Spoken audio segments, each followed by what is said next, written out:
Guess what group of people that the artificial intelligence software discriminates against? Two bodies of water, as an analogy, a big ocean of AI and this small lake. So this big ocean is all the AI we don't care about. So the AI in a smart toaster has a preference for English muffins over wheat toast. We don't care about that. But in this small lake, there's AI we care about, and then you have to ask, well, why would we want to care about that? First, because it does have a preference that might cause harm to society, such as facial recognition, which is amazing technology, but it is biased towards people with darker skin. And if you deploy that nationwide to law enforcement agencies, you're going to have a huge equal protection violation because minorities will be misidentified at higher rates. They joined themselves also unto Baal Peor, and ate the sacrifices of the dead. Thus they provoked him to anger with their inventions, and the plague brake in upon them. They angered him also at the waters of strife, so that it went ill with Moses for their sakes, because they provoked his spirit, so that he spake unadvisedly with his lips. They did not destroy the nations concerning whom the Lord commanded them, but were mingled among the heathen, and learned their works. And they served their idols, which were a snare unto them. Yea, they sacrificed their sons and their daughters unto devils, and shed innocent blood, even the blood of their sons and of their daughters, whom they sacrificed unto the idols of Canaan, and the land was polluted with blood. Thus were they defiled with their own works, and went a-whoring with their own inventions. Therefore was the wrath of the Lord kindled against his people, insomuch that he abhorred his own inheritance. And he gave them into the hand of the heathen, and they that hated them ruled over them. Their enemies also oppressed them, and they were brought into subjection under their hand. Many times did he deliver them, but they provoked him with their counsel, and were brought low for their iniquity. Nevertheless he regarded their affliction when he heard their cry, and he remembered for them his covenant, and repented according to the multitude of his mercies.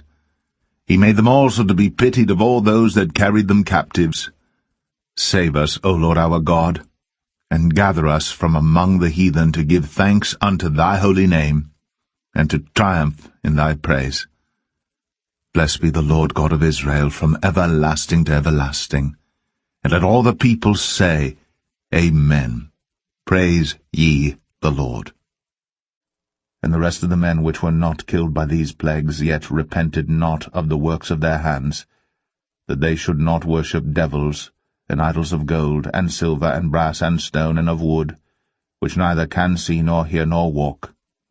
Neither repented they of their murders, nor of their sorceries, nor of their fornication, nor of their thefts. If any man have an ear, let him hear. He that leadeth into captivity shall go into captivity. He that killeth with the sword must be killed with the sword. Here is the patience and faith of the saints. And I beheld another beast coming up out of the earth, and he had 2 horns like a lamb, and he spake as a dragon. And he exerciseth all the power of the first beast before him, and causeth the earth, and them which dwell therein, to worship the first beast, whose deadly wound was healed. And he doeth great wonders, so that he maketh fire come down from heaven on the earth in the sight of men, and deceiveth them that dwell on the earth by the means of those miracles which he had power to do in the sight of the beast, saying to them that dwell on the earth that they should make an image to the beast, which had the wound by a sword, and did live. And he had power to give life unto the image of the beast, that the image of the beast should both speak, and cause that as many as would not worship the image of the beast should be killed. And he causeth all, both small and great, rich and poor, free and bond, to receive a mark in their right hand, or in their foreheads, and that no man might buy or sell, save he that had the mark, or the name of the beast, or the number of his name. Here is wisdom. Let him that hath understanding count the number of the beast, for it is the number of a man, and his number is 666. Racial Discrimination and Face Recognition Technology. Sciencing the News. By Alex Najibi. We unlock our iPhones with a glance and wonder how Facebook knew to tag us in that photo. But face recognition, the technology behind these features, is more than just a gimmick. It is employed for law enforcement surveillance, airport passenger screening, and employment and housing decisions.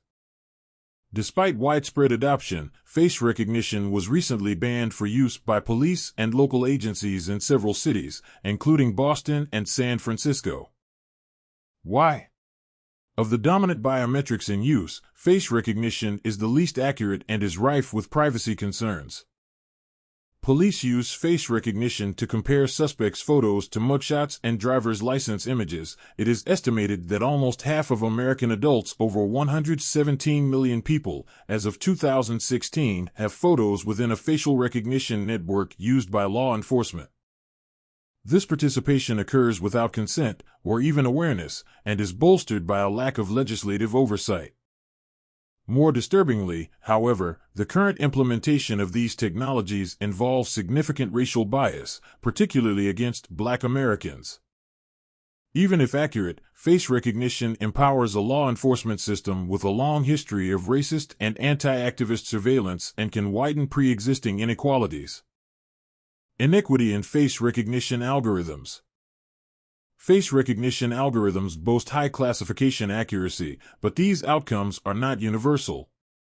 A growing body of research exposes divergent error rates across demographic groups, with the poorest accuracy consistently found in subjects who are female, Black, and 18 to 30 years old. In the landmark 2018 Gender Shades Project, an intersectional approach was applied to appraise 3 gender classification algorithms, including those developed by IBM and Microsoft. Subjects were grouped into 4 categories: darker-skinned females, darker-skinned males, lighter-skinned females, and lighter-skinned males. All 3 algorithms performed the worst on darker-skinned females, with error rates up to 34% higher than for lighter-skinned males. Independent assessment by the National Institute of Standards and Technology has confirmed these studies, finding that face recognition technologies across 189 algorithms are least accurate on women of color. These compelling results have prompted immediate responses, shaping an ongoing discourse around equity in face recognition. IBM and Microsoft announced steps to reduce bias by modifying testing cohorts and improving data collection on specific demographics. A gender shades re-audit confirmed a decrease in error rates on Black females and investigated more algorithms, including Amazon's Rekognition, which also showed racial bias against darker-skinned women, 31% error in gender classification. This result corroborated an earlier assessment of Rekognition's face-matching capability by the American Civil Liberties Union, in which 28 members of Congress, disproportionately people of color, were incorrectly matched with mugshot images. However, Amazon's responses were defensive, alleging issues with auditors' methodology rather than addressing racial bias. As Amazon has marketed its technology to law enforcement, these discrepancies are concerning. Companies that provide these services have a responsibility to ensure that they are equitable both in their technologies and in their applications.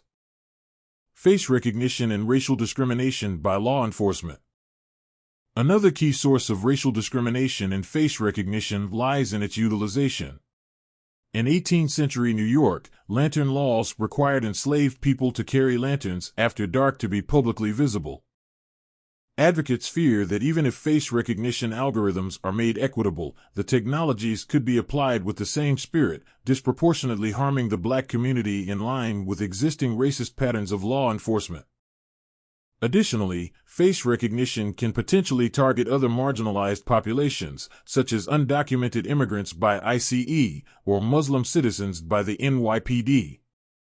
Discriminatory law enforcement practices were highlighted following the murder of George Floyd by the Minneapolis PD. Black Americans are more likely to be arrested and incarcerated for minor crimes than white Americans.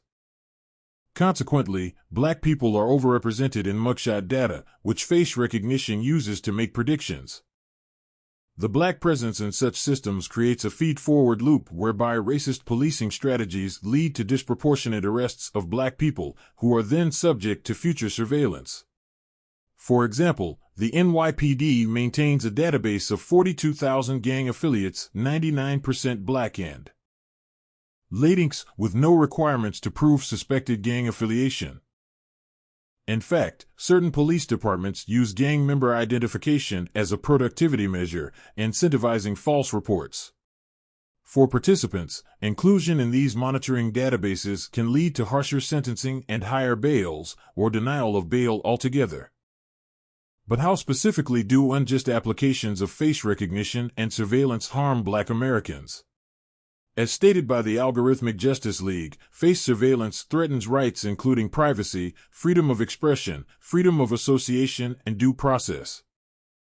Surveillance is linked to behavioral changes including self-censorship and avoiding activism for fear of retribution. For example, face recognition was employed to monitor and identify Black Lives Matter protesters. The FBI has a long history of surveilling prominent Black activists and leaders to track and suppress their efforts. Additionally, continual surveillance induces fear and psychological harm, rendering subjects vulnerable to targeted abuses, as well as physical harm, by expanding systems of government oversight used to deny access to healthcare and welfare. In a criminal justice setting, face recognition technologies that are inherently biased in their accuracy can misidentify suspects, incarcerating innocent Black Americans. In a striking example, the model surveillance program Project Greenlight was enacted in 2016, installing high-definition cameras throughout the city of Detroit. The data, which streams directly to Detroit PD, can be tested for face recognition against criminal databases, driver's licenses, and state ID photos. Almost every Michigan resident is in this system. But PGL stations are not distributed equally. Surveillance correlates with majority Black areas, avoiding white and Asian enclaves. In interviewing residents, a critical analysis of PGL reported in 2019 that surveillance and data collection was deeply connected to diversion of public benefits, insecure housing, loss of employment opportunities, and the policing and subsequent criminalization of the community members that come into contact with these surveillance systems. PGL illustrates how systems of face monitoring can perpetuate racial inequality if their application is not regulated, building a more equitable face recognition landscape. Several avenues are being pursued to address these inequities. Some target technical algorithmic performance. First, algorithms can train on diverse and representative datasets, as standard training databases are predominantly white and male. Inclusion within these datasets should require consent by each individual. Second, the data sources can be made more equitable. Default camera settings are often not optimized to capture darker skin tones, resulting in lower quality database images of Black Americans. Establishing standards of image quality to run face recognition and settings for photographing Black subjects can reduce this effect. Third, to assess performance, regular and ethical auditing, especially considering intersecting identities, by NIST or other independent sources, can hold face recognition companies accountable for remaining methodological biases. Other approaches target the application setting. Legislation can monitor the use of face recognition technology, as even if face recognition algorithms are made perfectly accurate, their contributions to mass surveillance and selective deployment against racial minorities must be curtailed. Multiple advocacy groups have engaged with lawmakers, educating on racial literacy in face recognition and demanding accountability and transparency from producers. For example, the Safe Face Pledge calls on organizations to address bias in their technologies and evaluate their application. Such efforts have already achieved some progress. The 2019 Algorithmic Accountability Act empowered the Federal Trade Commission to regulate companies, enacting obligations to assess algorithmic training, accuracy, and data privacy. Furthermore, several congressional hearings have specifically considered anti-Black discrimination in face recognition. The powerful protests following the murder of George Floyd also drove significant change. For now, the movement for equitable face recognition is intertwined with the movement for an equitable criminal justice system. While we focus specifically on face recognition in this article, the discussed problems and solutions are part of broader efforts to identify and eliminate inequalities in the fields of artificial intelligence and machine learning. So the next time we unlock our phone, let's remember that addressing racial bias within face recognition and its applications is necessary to make these algorithms equitable and even more impactful. This is just a test. The big one comes later.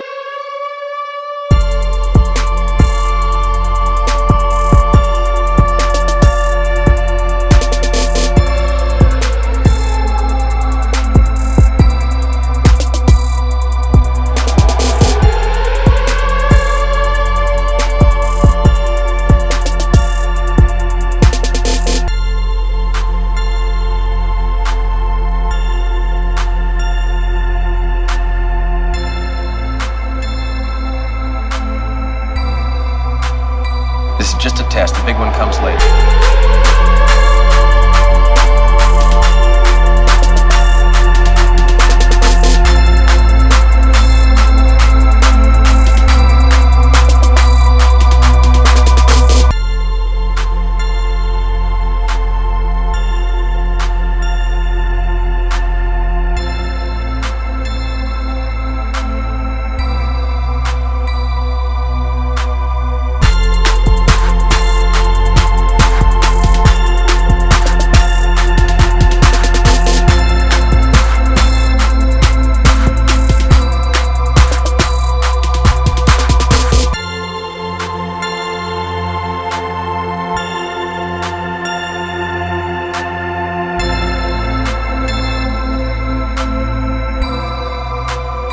This is just a test. The big one comes later.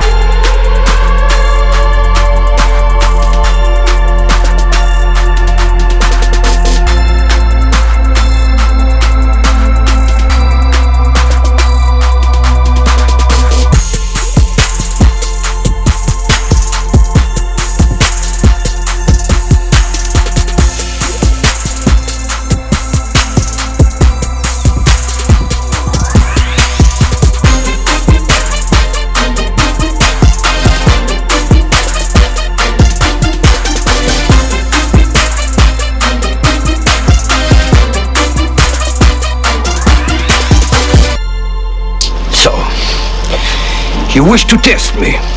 Good.